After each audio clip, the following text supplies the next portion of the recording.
Need for Speed is a franchise that has seen some incredible highs and disappointing lows since its inception in the mid-90s, but ever since the height of the black box era, the franchise has been in a bit of an identity crisis, struggling to find its footing and define what the Need for Speed really means. When the series soft rebooted in 2015, players were expecting a return to form, with a sort of spiritual underground successor combined with the cop mechanics that are so loved from Most Wanted. But it ended up falling a bit flat. Then in 2019, with the release of Heat, I and many others started to feel that Ghost Games were finally getting the hang of things and shaping the new era of Need for Speed. Unfortunately, the studio was dissolved shortly after Heat launched, and we never got to see the full potential of what it could have been. With the license now back in Criterion's hands and part of the old Codemasters team signed on for support, Need for Speed Unbound aims to build on the path that Heat was forging. And I've gotta say, it's a big step in the right direction. Let's start by talking about what matters most in any car game: the driving. Ghost Games, who developed the past few titles, really seemed to struggle making a good handling model. Cars often felt unpredictable and floaty and just weren't very satisfying to drive. Many players searching for a more traditional racing experience were also often upset to see that drifting instead of keeping traction in a corner was essentially required to be fast, and features like brake or gas to drift have just never felt right for many. So for Unbound, instead of throwing the whole system away and starting over, Criterion, with the help of Codemasters, has instead improved on the existing handling model that we saw in Heat, making it tighter, more responsive, and more satisfying to drive in general, with many small tweaks to the physics. Brake and gas to drift are now entirely optional and can be turned off completely. Grip builds are quite viable as well, potentially even more so than drifting, depending on the car, and as a whole, I find myself just having more fun cruising the open world and driving through Lakeshore's winding countryside or tight city streets. Things still aren't perfect, the cars don't really have any inertia to them, so you'll still find yourself getting randomly thrown off course on a bad jump landing, or hitting a rough curb in a grippy car and careening towards a wall. It's also quite obvious when the game switches you between drift and grip. For example, you won't really experience a smooth loss of traction or any sort of slip angle. You'll instead tend to understeer until you tell the game you want to lose rear traction by either tapping the handbrake or using brake or gas to drift. And then the game goes, "Ah, I see you want to drift," and it throws you into a slide. But sadly, if you're actually trying to drift more than just a simple 90-degree corner, you will find no luck here in Unbound. The drift physics are, quite frankly, abysmal. You have far too much lateral grip, not enough longitudinal grip, no inertia to throw your weight around, not even enough throttle control or any ability to countersteer. Drifting should be easy and fun in a Need for Speed game, but instead it's frustrating and unsatisfying while you constantly fight the physics attempting to drift a line that's even remotely smooth. In Heat, you could actually forego the drift parts entirely and install speed cross or drag tires to make the drifting feel passable, but there's no option for that here. I've tried dozens of cars and setups, and unironically, the best drift car I've found is an all-wheel drive Ford Raptor with 1500 horsepower. It's clear there's no realistic physics backbone to the game like you'd see in a Forza Horizon or Grid Simcade handling model, but that's okay in its own right. Full arcade handling can be extremely fun, and when things are good in Unbound, they really are good. But I would like to see Criterion iron out the inconsistencies with the racing handling and seriously rethink the drifting in a post-launch patch. That said, for me, the driving model in Unbound is overall a step forward from Heat, even beating out its popular handling mods like the Unite arcade physics overhaul. One thing I've got to point out here is the glaring continued lack of support for remapping controls. Although PC players on keyboard will be able to rebind inputs, if you play on any controller, console or PC, there are no in-game options to remap inputs whatsoever. I strongly prefer playing my driving games with a manual transmission, but I use the face buttons to shift, not the bumpers. That's not an option in Unbound, so I'm forced to either use a control scheme I don't like, use a third-party program and mess up my menu navigation, or play on auto.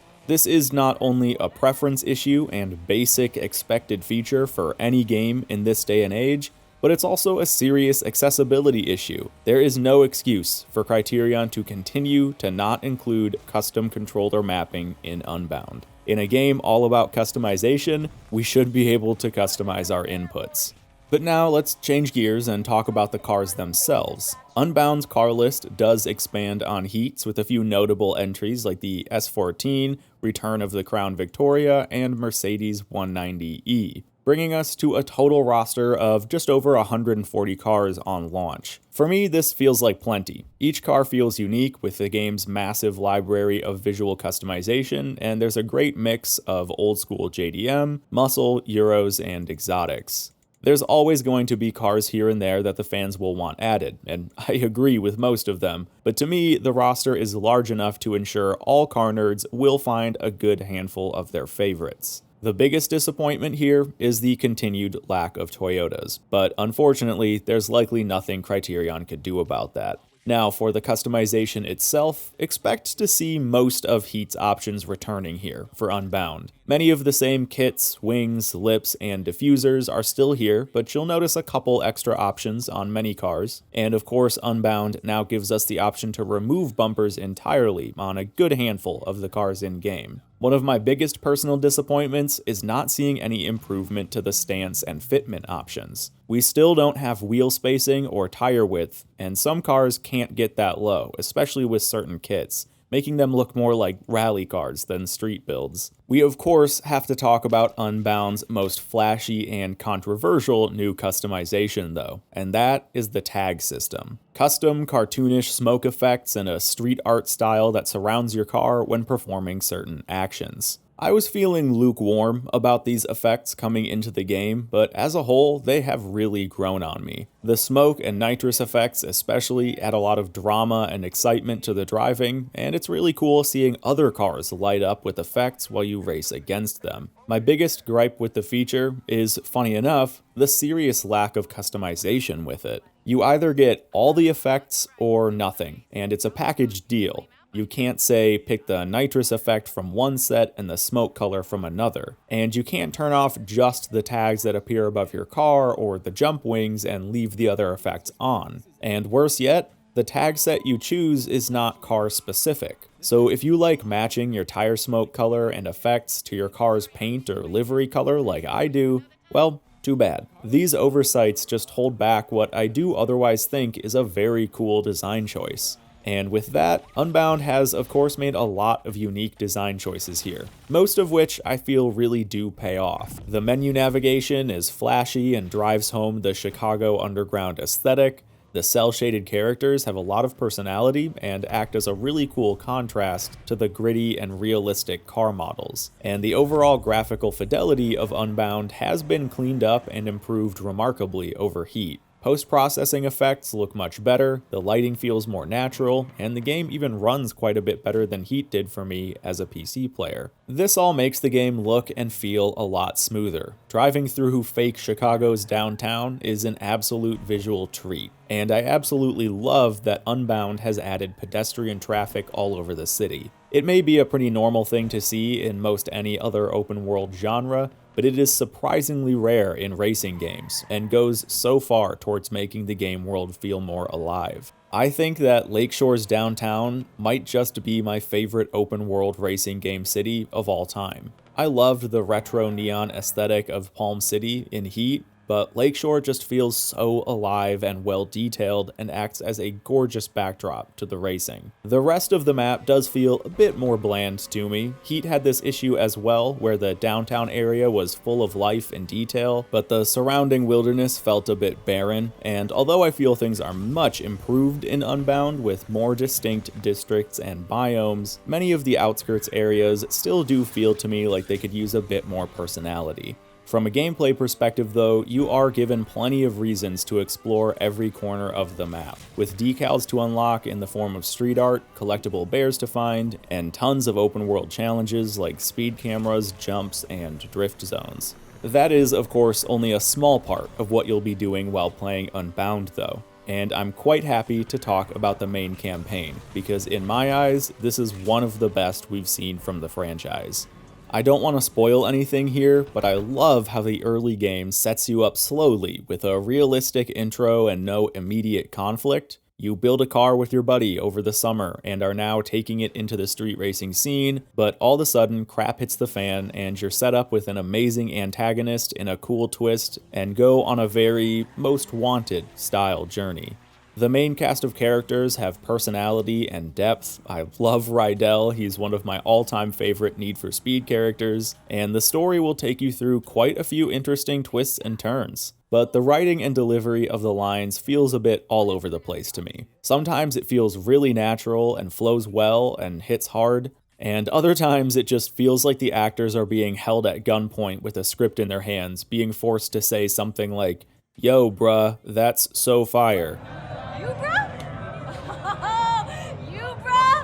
Woo! If you know, you know! The main character specifically has a very flat delivery, which again, sometimes feels natural, but a lot of the time, it just feels flat. In contrast, you'll do a mission with ASAP Rocky later in the game that I was genuinely floored by. It felt extremely down to earth and was a much needed grounding point in a game and franchise that tends to go a bit over the top. So the story itself is great, again with a really fun prologue and excellent pacing. You'll find it's maybe a bit thinner than Heat's story in terms of story-rich cutscenes, but that's not a bad thing. And the campaign itself is actually much longer than Heat's, coming in around 25-ish hours for the average player. This is in part because of the new, fantastic, month-long day-night cycle. There are still defined day and night periods like there were in Heat, but you can no longer switch between them at will with no consequence. Every day and every night has to count, because you only have 4 weeks to build up 4 cars in 4 different classes to race them in the Grand, Unbound's big endgame tournament. And at the end of each week leading up to the Grand, there's a qualifier. Your in-game week starts Sunday, and you only have 6 days and 6 nights to race your way towards the qualifier, where you need to be able to put up the cash for the buy-in and have a competitive car for the 3-race event. Days and nights are now both defined in-game sessions, ended by pulling into one of your unlocked safe houses. Throughout each session, new races will be available, and you'll have to manage your cash for buy-ins and side bets while also keeping an eye out on your heat level. Your heat resets every day, but it carries through from day to night, and every race you do will raise your heat level, thus increasing the chances of getting into an aggressive pursuit. So during the day, you may be able to keep your heat below 2 or 3, but at night, especially in the late game, if you want money, you'll be pushing your heat levels into 4 and 5 almost every time. This makes for a fantastic risk-reward system that directly affects your campaign progression. You need to make money in order to prepare cars for the qualifiers, and you're always on a time limit, so there's this sense of urgency to push yourself into risky situations and high heat in order to bring home the fat stacks of cash every night. I liked the day-night system in Heat, but it is so much better here in Unbound. This is some of the best campaign progression in a racing game I've felt since 2005's Most Wanted Blacklist. As far as the racing itself goes in Unbound, it's quite good in the moment. The layouts are generally exciting, and the gameplay systems really do bring together a fun and unique arcade racing experience. I'm so happy, for example, that the Perfect Start system has returned. The new Nitrous system is also cool, with 2 separate reserves that fill based on different situations. The recurring opponents and side bets let the player form their own rivalries and find their place within the scene. And of course, the effects surrounding your and your opponent's cars add that extra bit of excitement during the race. My main issue here is with the repetitiveness. There just aren't that many race layouts in the game. By the time I was about halfway through the main story, I had seen just about every layout and had raced on some of them 3 or 4 times already. You'll also hear the same rival dialogue repeated over and over, sometimes multiple times within the same race, especially if you bet against the same opponent often. I'm never gonna graduate if I can't pay my fees. I'm never gonna graduate if I can't pay my fees. These might be smaller issues to some, but it does make the racing feel less unique and can make the gameplay drag a bit when you go out for a night of racing and realize all the races you want to or are able to do are the same ones you've done half a dozen times already. In a game with such a well-defined timeline and anti-grinding mentality, it would have been nice to see a bit less repetition in the track layouts. And as a final note, I personally think Need for Speed just needs to go all in on off-road racing or ditch it altogether. We saw this a lot in Heat, but Unbound continues the trend of having most races be a mix of on-road driving with a bit of off-road sprinkled in, and there just really isn't enough off-road content to justify a full rally car for the campaign. The one partial exception may be the takeovers, which are nothing like real takeover culture, probably for the best, but still do serve as fun and unique distractions from the standard racing, especially if you do have a car more built to tackle their Gymkhana-style stunt layouts. So I did kind of gloss over this when talking about Heat levels, but I've got to talk now about the pursuit system. I find it to be much better than Heat. For one, the refined Heat level system is great and scales up in a way that makes sense, unlocking a new tier of vehicle with each level, and although as a whole I feel the difficulty is a bit lower, the AI is also much more fair and there are far fewer spots to exploit their shortcomings like you could in Heat with the stadium jumps, shipping containers, or water. This makes it feel less cheap if and when you do get busted, because it will often be down to your own mistakes, not because a cop spawned right in front of you, crashing you out, or used ridiculous rubber banding to catch up and pit maneuver you into a ditch. Cop chases in Unbound feel much more dynamic. You have to use what's around you and think on your feet instead of thinking, okay, how do I get to one of my exploity spots from where I am now? I do think this would have been an awesome game to bring Pursuit Breakers back to the franchise, but nonetheless, I do really enjoy the pursuit system here. If there is anything from Heat that I do wish we had here, it's the fact that the pursuit system really doesn't serve any motivational gameplay purpose. In Heat, raising your Heat level would multiply your rewards, so there was motivation to push to a higher Heat level. But here in Unbound, it's more just a system you have to deal with no real motivation to get into high-level pursuits. That said though, I still think it's the best of the modern era, and the refined and now passive auxiliary upgrades add to that with really powerful mods that mold to how you approach the cops in Unbound. Now, aside from the single-player campaign experience, Unbound does have an online game mode as well, which unfortunately hasn't really seen much improvement over Heat's. If anything, it might be a step backwards. Max lobby sizes are 16, and you can only group up into squads of 4. There's no nighttime and no police, at least not right now, but we do expect to see those features eventually, and I do like that we have a different character garage and wallet that isn't tied to our single-player career, but the online just feels so underdeveloped. Online racing and gameplay is often how players can significantly extend their game time with any title, and I would have loved to see more thought put into making a unique online experience here in Unbound. With Criterion at the helm though, this is a feature that may hopefully see some post-launch updates. Another area that needs some love is the post-launch single player. Once you beat the game, you can of course continue on racing and exploring the open world, but money is still quite hard to come by, and there really isn't any focused single player endgame. Which means once you beat the main story, you're likely going to get bored with both the single player and online endgame within a few days to weeks. Now, to wrap up this review with a final note on Unbound's soundtrack, the music is largely going to come down to personal preference, but I do think as a whole it's fairly well curated and fits the style of the game. I've found a good handful of tracks I like, but also a few that I really wish I could disable. This is another case of lack of options, where in some older titles we could disable songs individually, but here we're stuck with what we're given. And as a content creator specifically, it's always disappointing to see the lack of a streamer mode to avoid copyright claims, a feature that has started to become very popular over the last few years. So, Need for Speed Unbound is a game that makes improvements on its predecessor in many ways. While some areas unfortunately remain untouched or are lacking in options, nothing is really worse than it was in Heat, and the handling, graphics and art style, campaign, and pursuits are a significant step forward for the franchise, and I finally feel confident saying that Need for Speed is good again. Here's hoping Criterion continues to support the game long after launch and takes their time with the next. This is a franchise that deserves the effort and care that it got here in Unbound.